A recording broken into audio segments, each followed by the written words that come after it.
shot that movie before I did the show. That's why. But it is possible, you know. We have a break, like what we call hiatus, you know, between each season. So if you're really lucky and you can fit it in, you can do a movie. But I realized, like today, I haven't had any break at all. The most I had 5 days back in Wales, which is where my parents live, and my little cousin was staying as well. So I did some sword fighting with my little cousin at a castle. That was the closest I came to a rest so far. So after this, I've got about 10 days before we go back to Atlanta. I'm gonna just relax. But it's possible, but only if you're willing to get almost no sleep at all.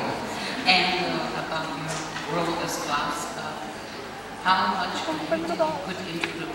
Where you have to put something, your ideas into the role, or is there strictly written?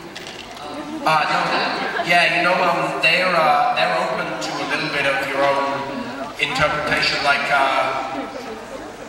I get away with a little more as well because I'm British and the show's writers are Americans, so they write something for me and I go, you know what, I would say it a little differently. Like, I'll say it like this, and then they're like, okay, most of the time.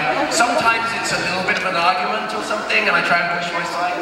But the one thing I'm really proud of that was my idea was the affectionate terms, like sweetheart and my lovelies. That was something, I read the Vampire Diaries books, the first 4, because Klaus is in the 4th one, you know. I thought I want to do my research so I don't disappoint anyone.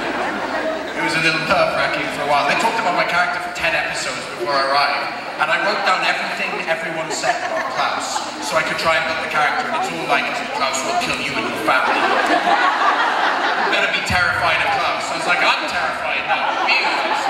So, but there was one thing in the book where he kills Matt Donovan's sister, and he leaves her on the bed, and he writes "Good night, sweetheart" on the mirror in blood, and he leaves the record playing "Good night, sweetheart."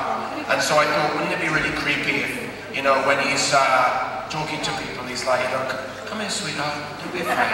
That's far more frightening than like, come here. You want someone to think like it's going to be okay before you tear their head off or whatever.